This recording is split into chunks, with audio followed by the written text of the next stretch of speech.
Hello and welcome to a lovely warm early summer evening in Edinburgh's Old Town. My name's John Ennis, curator producer at Journeys in Design, and you join us on the third of our encounters as we introduce our new programme, Concrete Designs to Thrive, with a walk in Edinburgh. If you've had a chance to join us in the last couple of nights, you'll know that we're doing a little bit of a riff on the work of Sir Patrick Geddes, a wonderful 19th into early 20th century town planner and polymath. If you're familiar with Edinburgh, you'll also know that the back green is common whether you're in the medieval Old Town, the Georgian New Town with their additional squares, or the Victorian tenements. And happily, planners and developers since then have maintained that wonderful notion of gardens in the city. The Old Town represents a particularly interesting area in terms of our programme, Concrete Designs to Thrive, as well as drawing on the work of the pioneer Patrick Geddes. We're giving focus through essential walks of life to our work. We're going to look at play, which will take us to pavilions and parklands, learn to libraries and campus buildings, through meet, pray, heal, vote and nest. And tonight we're focusing on nest. Before we meet our encounter hosts this evening, Paul and Ed, who are residents of the Old Town, a little bit more about Patrick Geddes. We heard on Tuesday evening a couple of wonderful phrases which I think I'd like to think about again. The first one is conservative surgery. This part of the Old Town, built in the 16th, 17th, 18th century, by the end of the 19th century had become a slum, and very poor housing. Conservative surgery was Patrick Geddes' approach to this. He took himself and his young family and moved into one of these slum areas, and working with the neighbours, regenerated these buildings. The greenest building is the one that already exists, and that's a very important concept that we'll look at again as we travel through Scotland's 7 cities and out to our European collaborations. The second principle, I guess, is one that he summed up in his farewell address as Professor of Botany at Dundee University: "By leaves we live." That encapsulates the rather beautiful notion that by designing in tandem with nature, by going out of one's way to include nature at the design table as well as nature in the final products, we're all enhanced and our well-being is more secure. So it was thanks to Patrick Geddes that many of the slum areas had little gardens during the regeneration of them under his masterful design principles. And more than 70 small gardens exist, often with children's play areas. So by leaves we live seems to be an absolutely contemporary notion, thanks to Patrick Geddes over 100 years ago. So please join me as we move now to a wonderful new garden.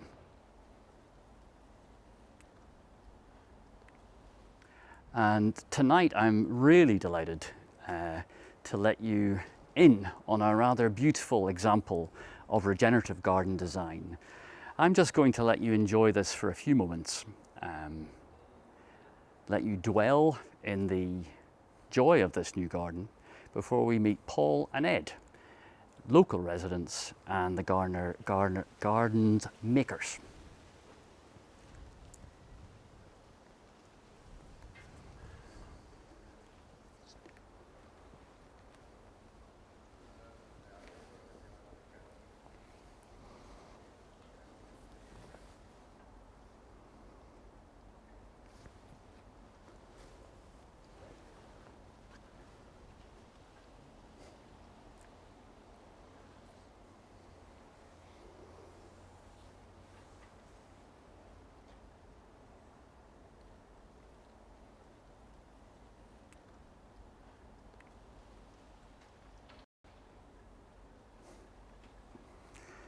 Well, I hope you enjoyed that. When I first came across this garden and was invited in by Paul and Ed, it was quite an extraordinary experience to hear the story, and I'm so privileged that they've let us join them this evening to talk about that experience and the wider notion of home and neighbourhood as it relates to green spaces in the inner city.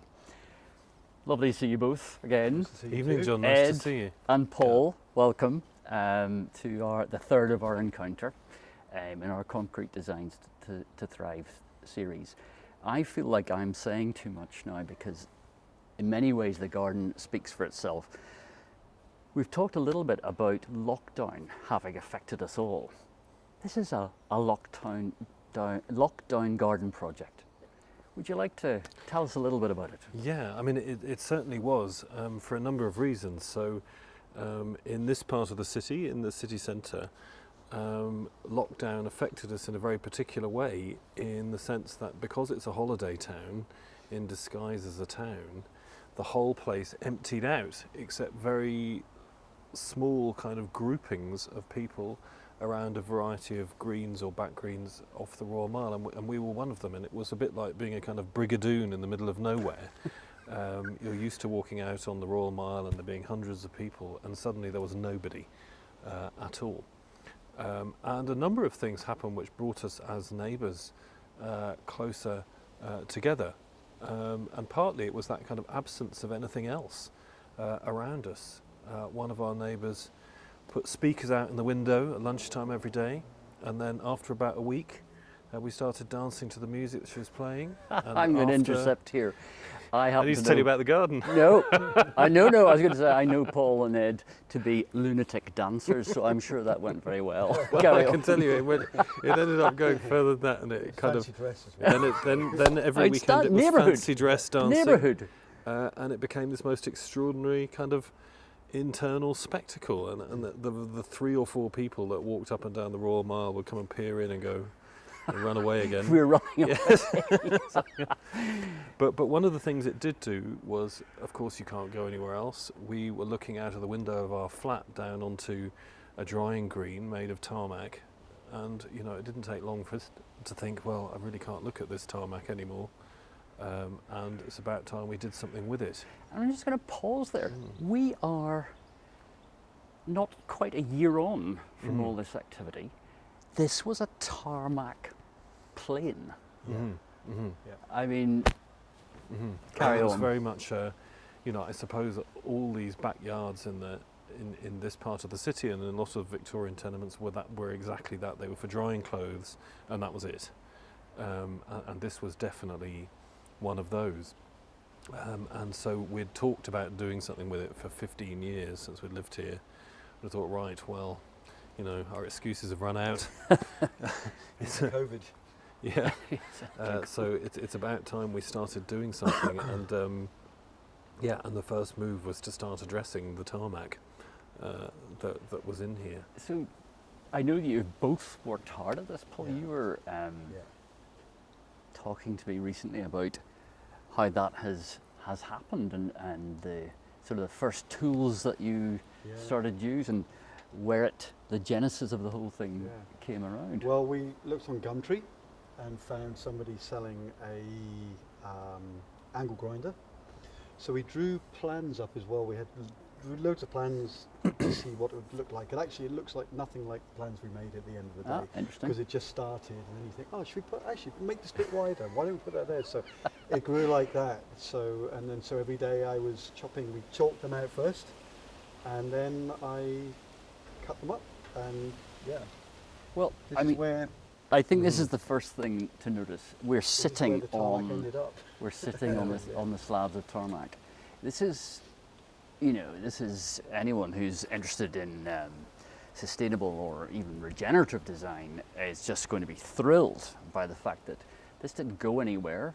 And maybe that was because it couldn't go anywhere, but in fact, there it was used immediately. That wasn't at the very beginning. We had a headache for days thinking, how are we going to get rid of this sort of? But then as you came up with the idea, he just started.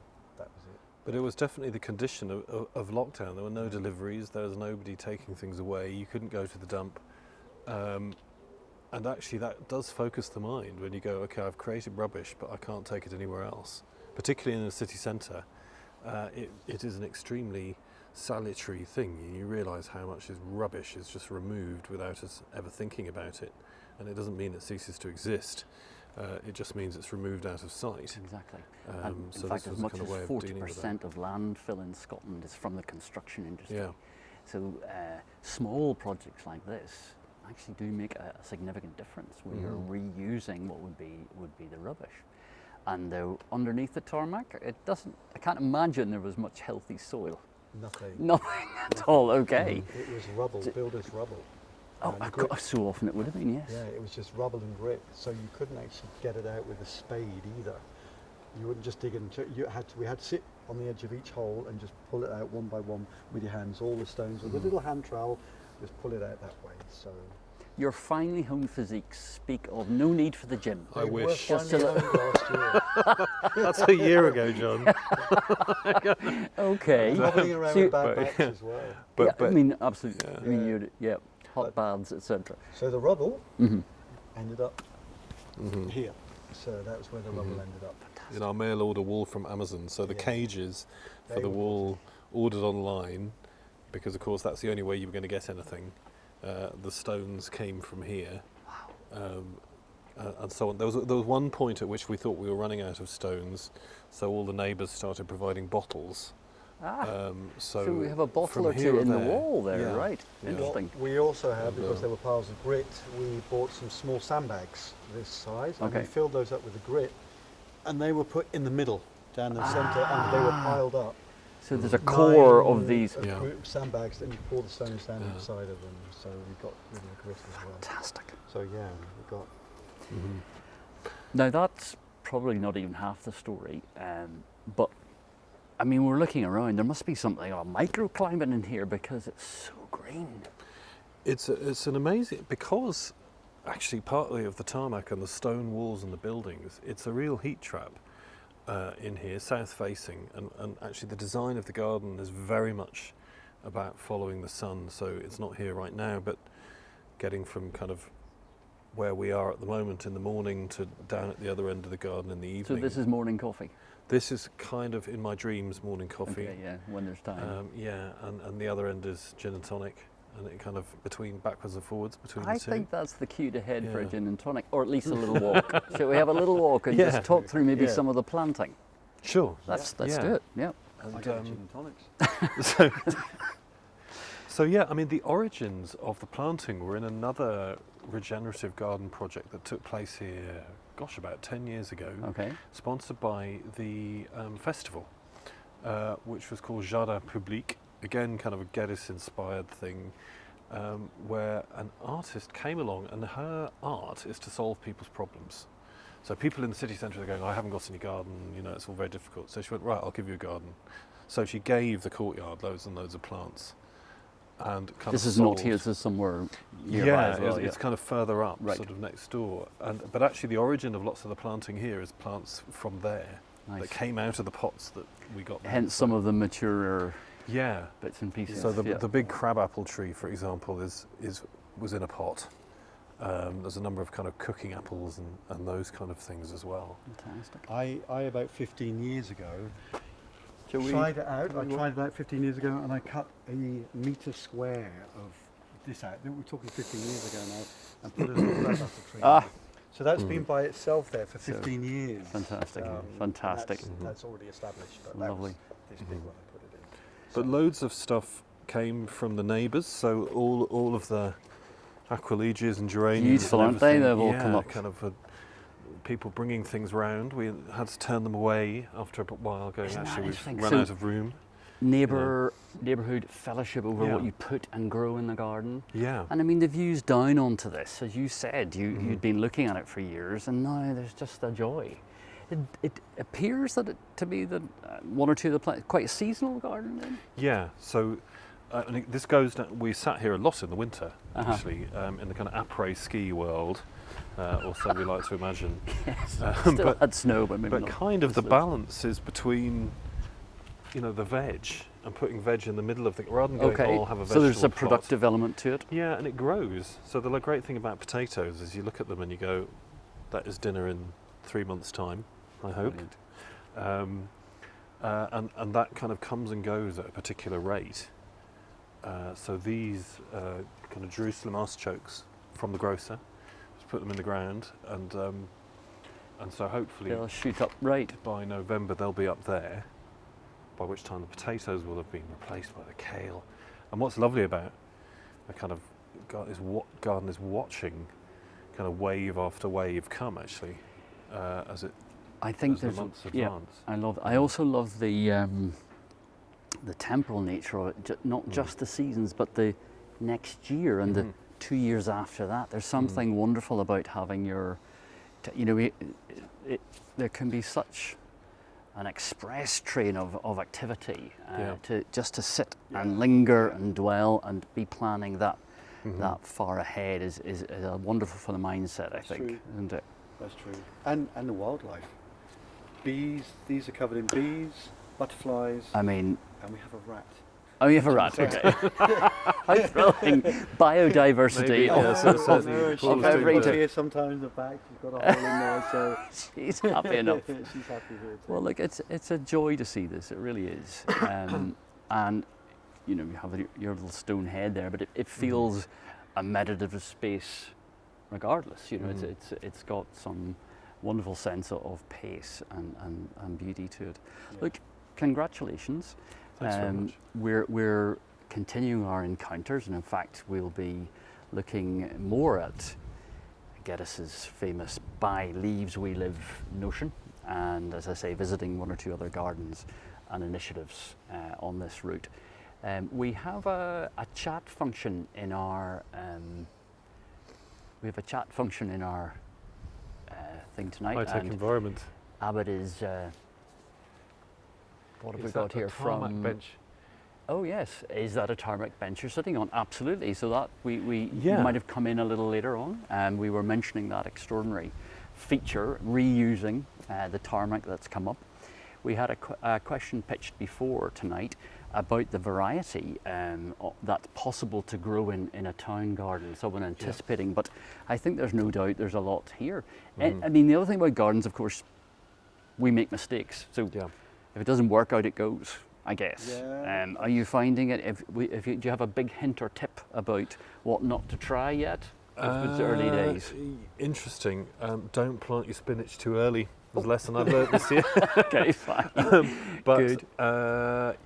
yeah, I mean, one thing is really, really thinking about sun path and being incredibly aware of what enjoys being in the dark, what enjoys being in the sun. And so we've tried to, in the planting down the length of the garden, at the southern end, in the shadow of the wall, is kind of that's the jungle garden. Got you. But it kind of, and actually just really trying to respond to that. If you've got a Mediterranean plant, don't give it any water and just put it in rubbish soil. And there you go.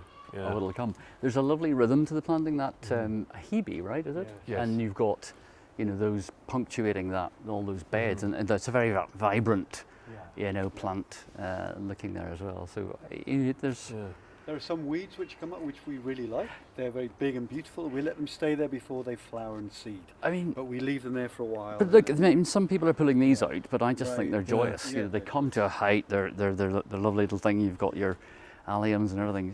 And look at this stunning iris as well. Yes, she just came up about 3 days ago. Beautiful. Yeah. So we're timing it well. Yeah. Well, There's listen. another tarmac bench over there. Whoever was asking that, that's the tarmac bench as well. So Quite nice just to finish perhaps with a wee panning, having a look at the pan here of the fire pit, because nothing says come together with our neighbours like a Has fire been pit. that. It's not lit for night just now, but I feel we may be lingering. Listen, welcome back. yes, Welcome back. thank you so much for your time this evening. Congratulations on this wonderful job. Please join us again tomorrow. Tomorrow will be at lunchtime. So we start at 1:30, and we're looking at the notion of our chosen theme is pray. We're looking at sanctuary in the urban space. So do join us then. Thanks very much.